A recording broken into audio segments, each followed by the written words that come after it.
Good evening, everybody, and welcome to this evening's reading of 1001 Nights. I'm going to do my usual and invite two groups on to join the reading with us, and then I will be with you in a minute to carry on reading for you. So just give me 2 seconds.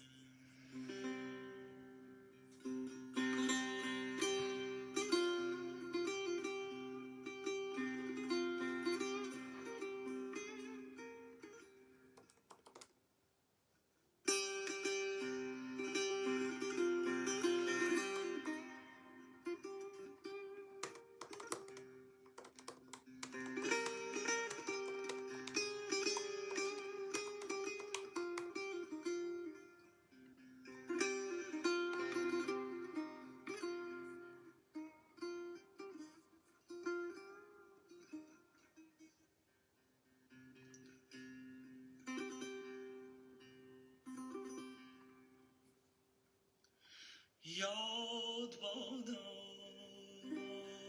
یاد بادا یاد بادا ساقیا آن روی همچو هورا آن نگاه اغمد در احمق مشهور را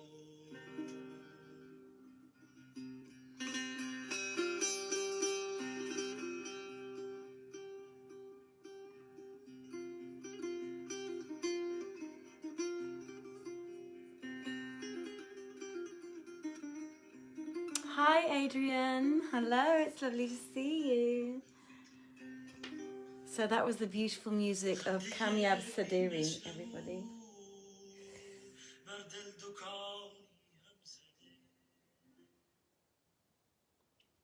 Was, as I will pause it right now. There we go.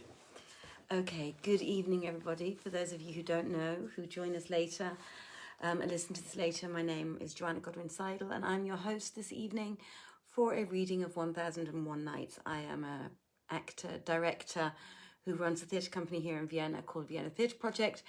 And during the first lockdown in March 2020, due to the global pandemic, my colleague and I, Saman, started reading 1001 Nights. We have continued to do so throughout the whole of this last year, right up until now. We're going to read the rest of the book, we have decided. Unfortunately, the lockdown has been extended 2 days ago. It was extended here in the eastern region of Austria, and we now have a lockdown at the earliest until, I think it's the 18th of April, but everyone expects it might even last until the end of April.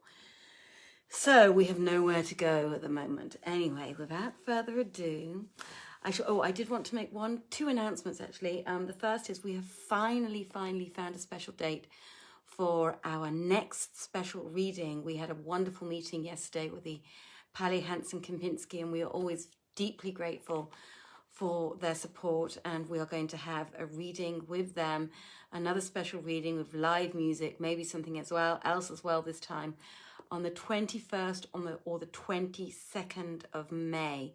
So write those dates down in your calendar, and we will be dressed in finery again. Sadiri and Bijan will hopefully be able to entertain us all with their beautiful, beautiful music that Kamyab composes, especially for 1001 Nights. And that is happening again on the 21st and the 22nd of May. The other thing I will ask you is, we have been doing this for a whole year now. We don't ask for money. We realize that sometimes it takes a long time for the stories to finish, and sometimes you can't stay on to read all the stories all the time. However, we are doing this as against donations. If you do have the ability to give us a donation, we would be very, very grateful. All you have to do is I will load the donation hotline on the 1001 Nights page, again, group page, after this, but it is www.paypal.me/Vienna Theatre Project, and we take €1 and we take 10 million euros. So anything and everything is very, very gratefully received by us. As I said, we have been doing this for a whole year now already. I hope you are very entertained by what we do. We are very, very pleased to be able to read for you. Do feel free to give a donation if you are able. And without further ado, I will now start reading for you. And I did not mean to have that rhyme. Okay, so you are aware that we have been with Harun al-Rashid and Queen Zubaydah for a couple of nights now, and we're having a lot of short stories, so I can't really give you a recap of what's been happening because there's been so many little short stories going on. So I'll just carry on reading and we'll get to whatever. There's a number of really short stories again in this one this time around. So I'll just carry on reading with the 389th night. Shahrazad said, "It has reached me, O auspicious king, that when the Kazi Abu Yusuf took the spear and thrust it into the crevice, down fell the bat, and thus the Caliph's suspicions were dispelled, and the innocence of Zubaydah was made manifest. Whereat she gave loud and liberal vent to her joy, and promised Abu Yusuf a magnificent reward. Now, there were with her certain delicious fruits out of their season, and she knew of others in the garden. So she asked Abu Yusuf, 'O Imam of the faith, which wouldst thou rather have of the two kinds of fruits, those that are here or those that are not here?' And he answered, 'Our code forbiddeth us to pronounce judgment on the absent. Whenas they are present, we will give our decision.' So she let bring the both two kinds of fruits before him, and he ate of both. Quoth she, 'What is the difference between them?' And quoth he, 'As often as I think to praise one kind, the adversary putteth in its claim.' The Caliph laughed at his answer and made him a rich present, and Zubaydah also gave him what she had promised him, and he went away rejoicing. See, then, the virtues of this Imam, and how at his hands were manifest the truth and the innocence of Lady Zubaydah. And among other stories is that of the Caliph al-Hakim and the merchant. The Caliph al-Hakim was riding out in state procession one day when he passed along a garden wherein he saw a man surrounded by slaves and eunuchs. He asked him for a draught of water, and the man gave him to drink, saying, "Belike the commander of the faithful will honour me by alighting in this my garden." So the Caliph dismounted, and with his suite entered the garden, whereupon the man brought out to them 100 rugs and 100 leather mats and 100 cushions, and set before them 100 dishes of fruit, and 100 bowls of sweetmeats, and 100 jars of sugared sherbets, at which the Caliph marvelled with much amaze, and said to his host, "O man, verily, this thy case is wondrous. Didst thou know of our coming, and make this preparation for us?" He replied, "No, by Allah, O commander of the faithful, I knew not of thy coming, and I am a merchant of the rest of thy subjects. But I have 100 concubines. So, when the commander of the faithful honoured me by alighting with me, I sent to each of them, bidding her send me her morning meal in the garden.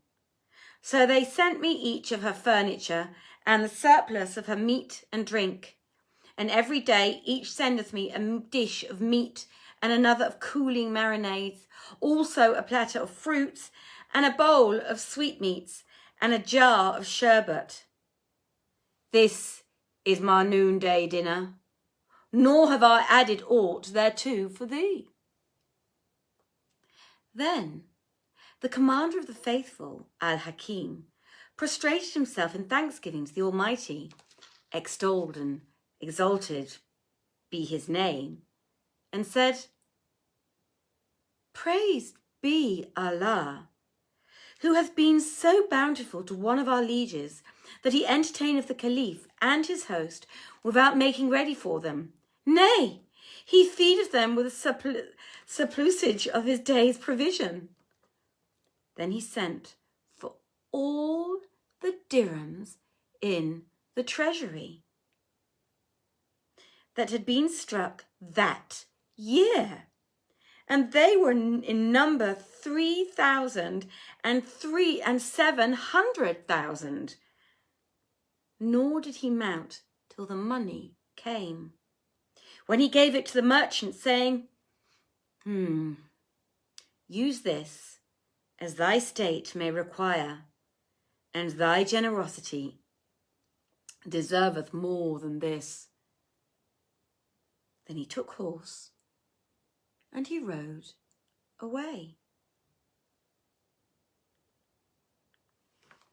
And I have heard a story concerning King KIsra, Anushirwan, and the village damsel. The just king, KIsra Anushirwan, one day rode forth to the chase, and in pursuit of a deer became separated from his suite. Presently he caught sight of a hamlet near hand, and being sore at thirst, he made for it, and presenting himself at the door of a house that lay by the wayside, asked for a draught of water. So, excuse me everybody, I have to be uncomfortable. So a damsel came out and looked at him. Then going back into the house, pressed the juice from a single sugar cane into a bowl and mixed it with water, after which she strewed on the top some scented stuff, as it were dust, and carried it to the king. Thereupon he, seeing in it what resembled dust, drank it little by little, till he came to the end, when he said to her, O damsel, the drink is good, and how sweet it had been but for the dust in it that troubleth it. Answered she, O guest, I put in the powder for a purpose. And he asked, And why didst thou thus? So she replied, Well, I saw thee exceeding thirsty, and feared that thou wouldst drain the whole at one draught, and that this would do thee mischief. And but for this dust that troubled the drink, so hadst thou done. The just king wondered at her words, knowing that they had come, knowing that they came of her wit and good sense, and said to her,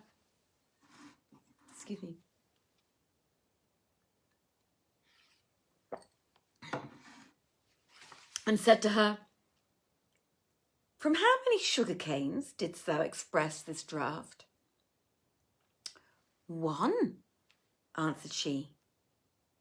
Whereat Anushirwan marvelled, and, calling for the register of the village taxes, saw that its assessment was but little, and bethought him to increase it on his return to his palace, saying in himself, A village where they get this much juice out of one sugar cane, why is it so lightly taxed?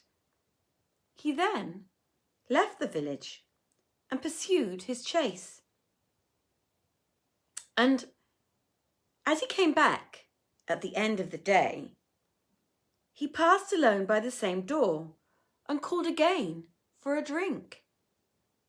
Whereupon the same damsel came out, and knowing him at a look, went in to fetch him water. It was some time before she returned. Anushirwan wondered thereat and said to her, "Why hast thou tarried?" And Scheherazade perceived the dawn of day and ceased saying her permitted say. She said,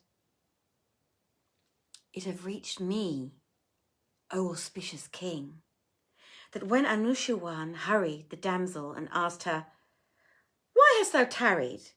she answered, 'Because a single sugar cane gave not enough for thy need. So I pressed 3.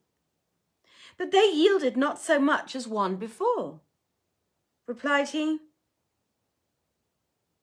'Well, what is the cause of that?'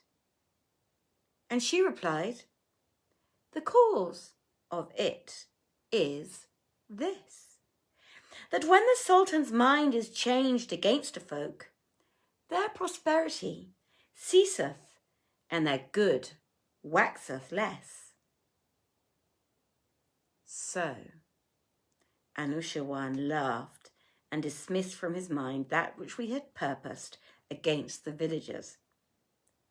Moreover, he took the damsel to wife then and there, being pleased with her much wit and acuteness and the excellence of her speech.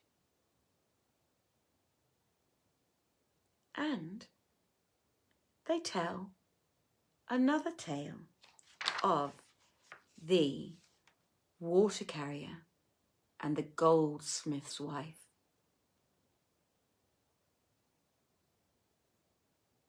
There was once, in the city of Bokhara, a water carrier who used to carry water to the house of a goldsmith and had done this for 30 years.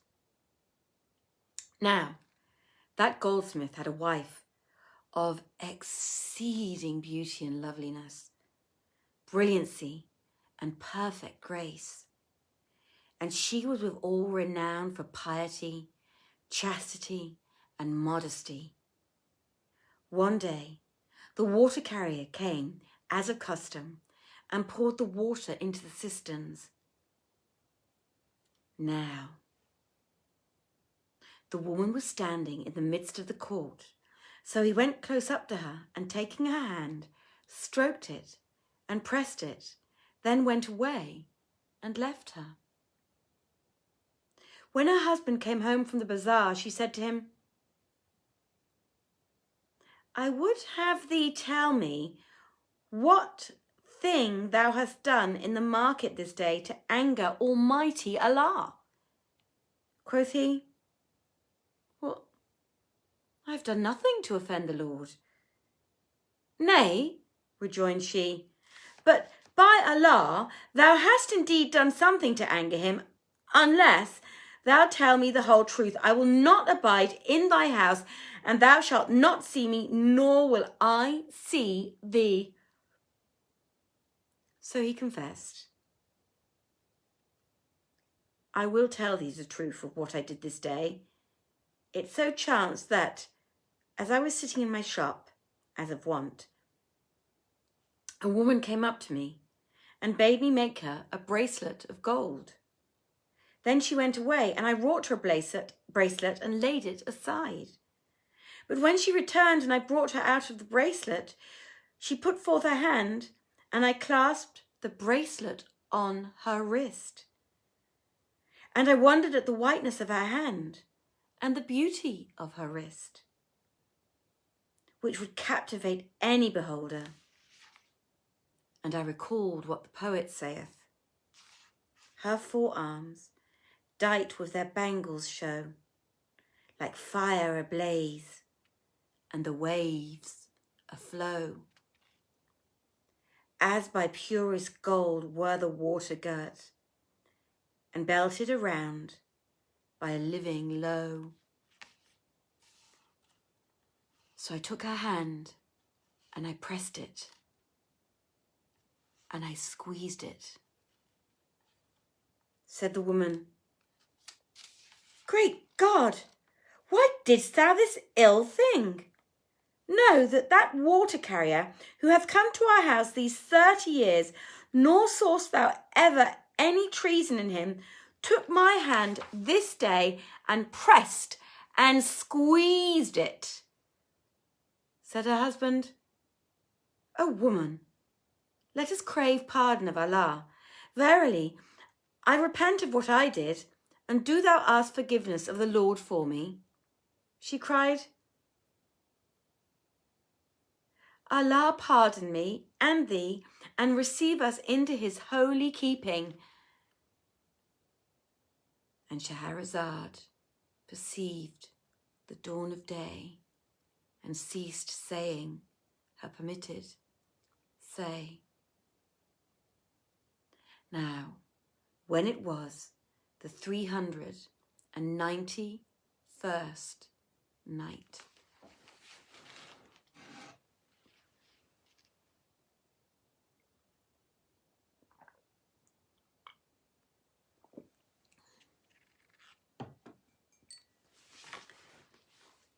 she said,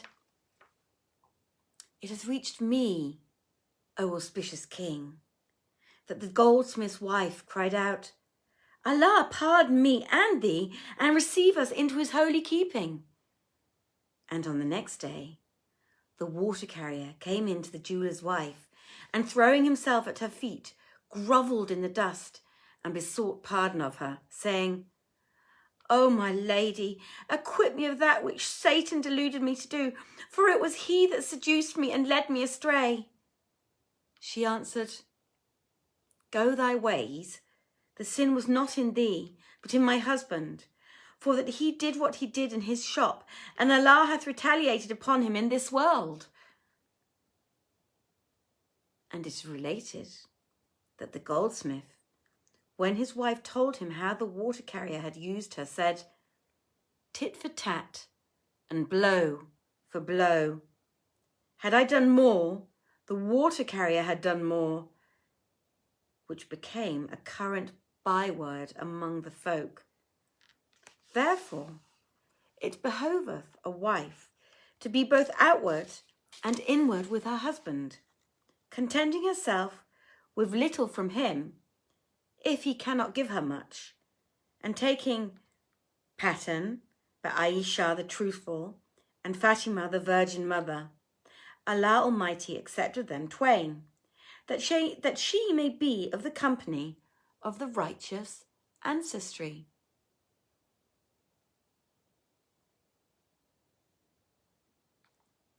And I have heard the following tale of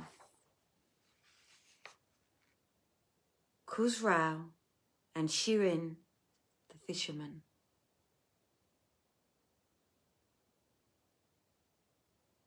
King Khusrau, Shahin Shah of Persia, loved fish.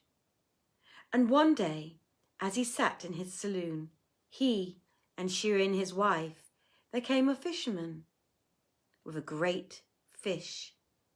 And he laid it before the king, who was pleased and ordered the man 4,000 dirhams.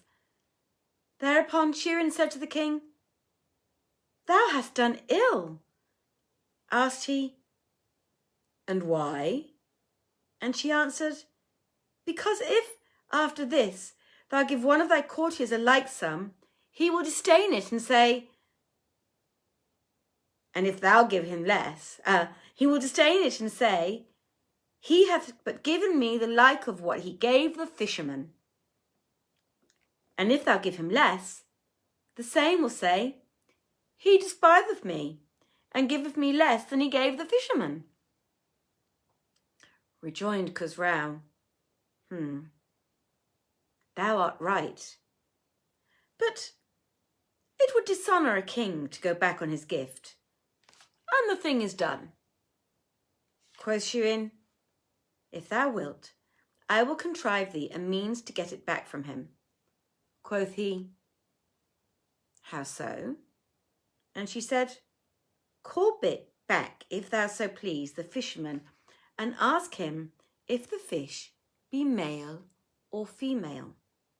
If he say male, say thou, we want a female. And if he say female, say, we want a male."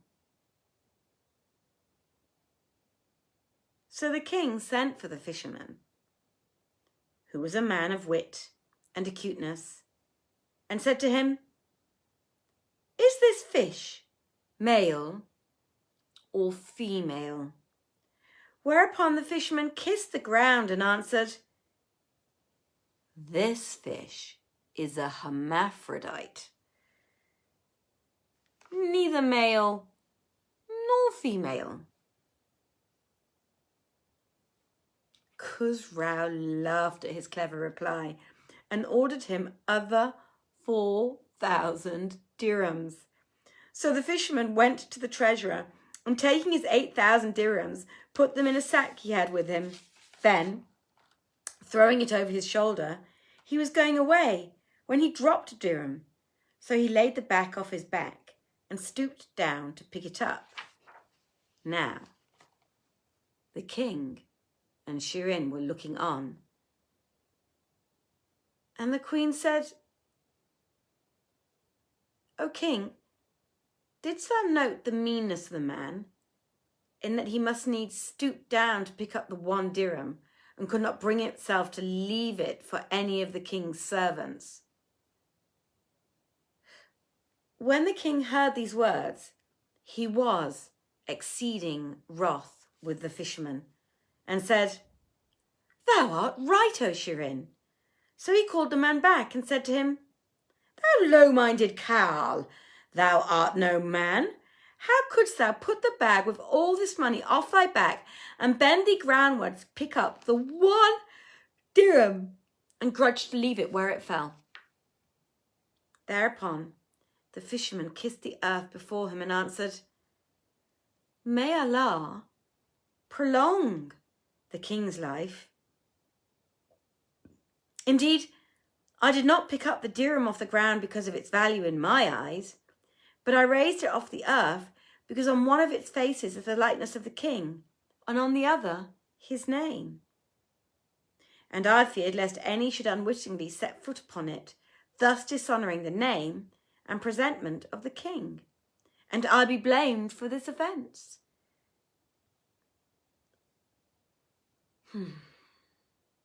The king wondered at his words and approved of his wit and shrewdness, and ordered him yet another 4,000 dirhams. Moreover, he bade him cry abroad in his kingdom, saying, "It behoveth none to be guided by women's counsel, for whoso followeth their advice loseth with his 1 dirham other twain." And here is the tale they tell of Yahya bin Khalid, the Barmecide, and the poor man. Yahya bin Khalid, the Barmecide, was returning home one day from the Caliph's palace when he saw at the gate of his mansion a man who rose as he drew near and saluted him, saying, "O Yahya, I am in sore need of that which is in thy hand, and I make Allah my intermediary with thee." So Yahya caused a place to be set apart for him in his house, and bade his treasurer carry him 1,000 dirhams every day, and ordered that his diet be of the choicest of his own meat. The man abode in this case a whole month, at the end of which time, having received in all 30,000 dirhams, and fearing lest Yahya should take the money from him because of the greatness of the sum, he departed by stealth.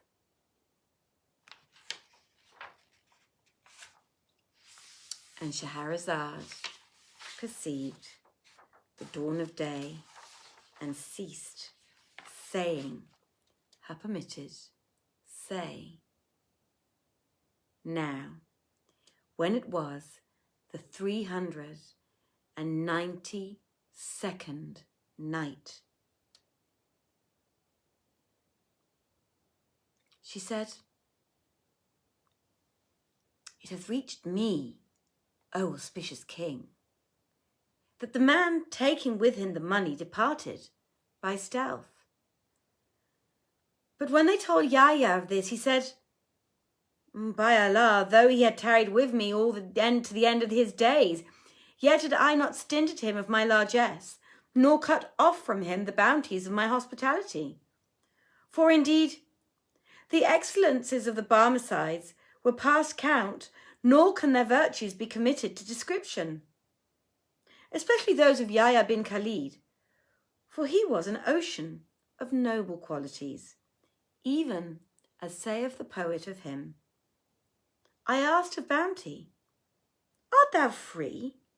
Quoth she, no, I am slave to Yahya, Khalid's son. Boughten? Asked I. Allah forfend, quoth she, by airship, sire, to sire's transmission.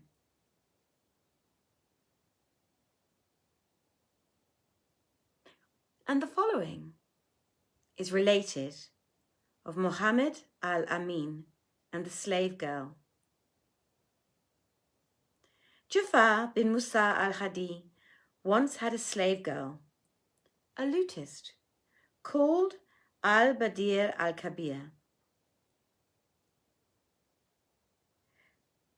than whom there was not in her time a fairer of face, nor shapelier of shape, nor a more elegant of manners, nor a more accomplished in the art of singing and striking the strings.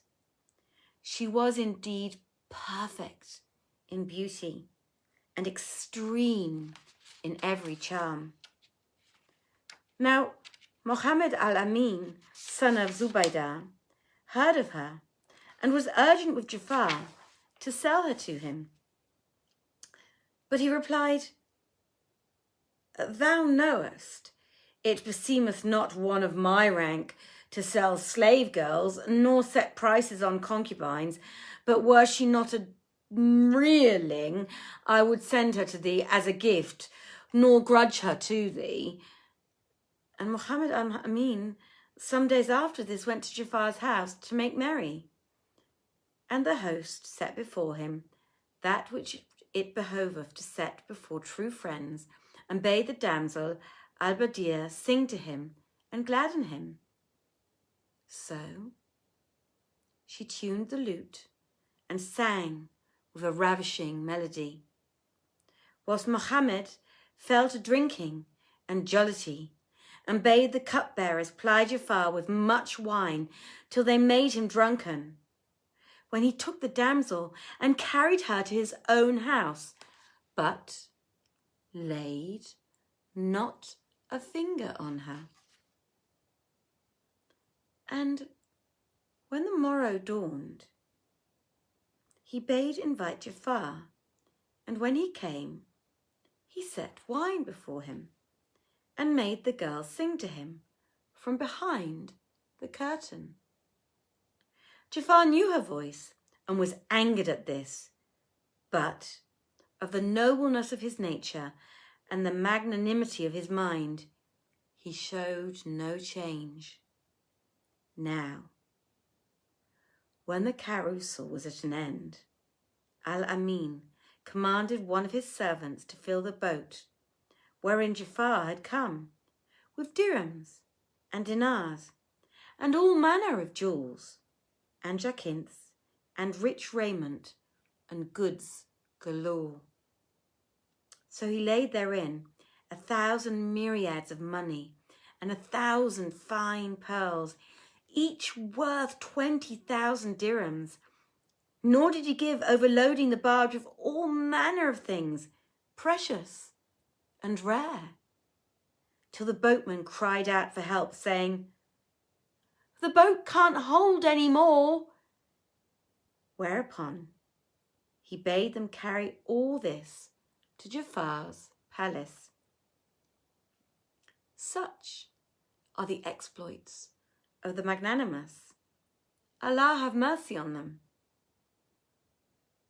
And a tale is related of the sons of Yahya bin Khalid and Sa'id bin Salim al-Bahili. Quoth Sa'id bin Salim, I was once in very narrow case during the days of Harun al-Rashid, and debts accumulated upon me, burdening my back, and these I had no means of discharging. I was at my wit's end what to do, for my doors were blocked up with creditors, and I was without cease importune for paying by claimants who dunned in me crowds, till at last I was sore perplexed and troubled. So I betook myself to Abdullah bin Malik al-Ghazali and besought him to extend the hand of aid with his judgment and direct me of his good counsel to the door of relief. And he said, none can save thee from this thy strait and sorrowful state save the Barmecides. Quoth I, who can brook their pride and put up patiently with their arrogant pretensions? Quoth he, thou wilt put up with all this for the bettering of thy case. And Scheherazade perceived the dawn of day and ceased saying her permitted say.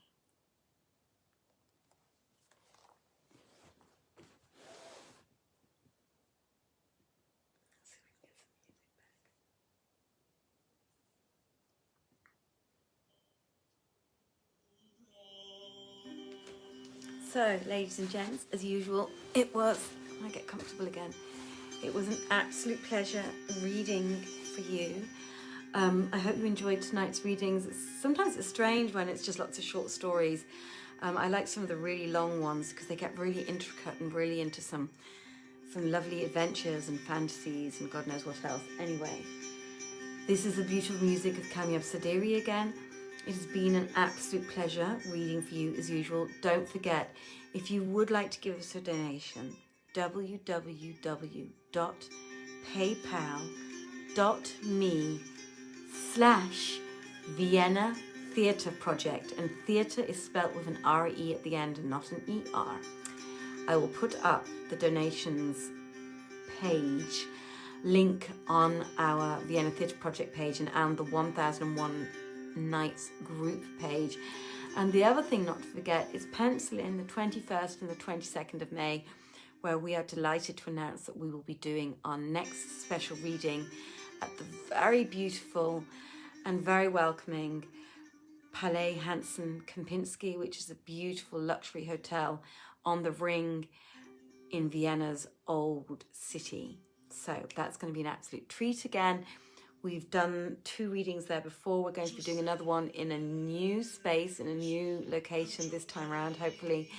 And we look very, very much forward to be able to reading for you on those. One of those nights, we won't know until like a week beforehand which night exactly it's going to be. So just watch out and we will tell you a week beforehand when that's going to be. I am going to love you and leave you and drink my tea, which has now got cold, and have my glass of water.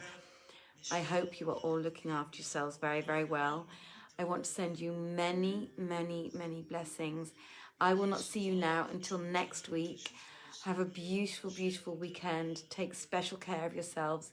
I hope the sun shines wherever you are.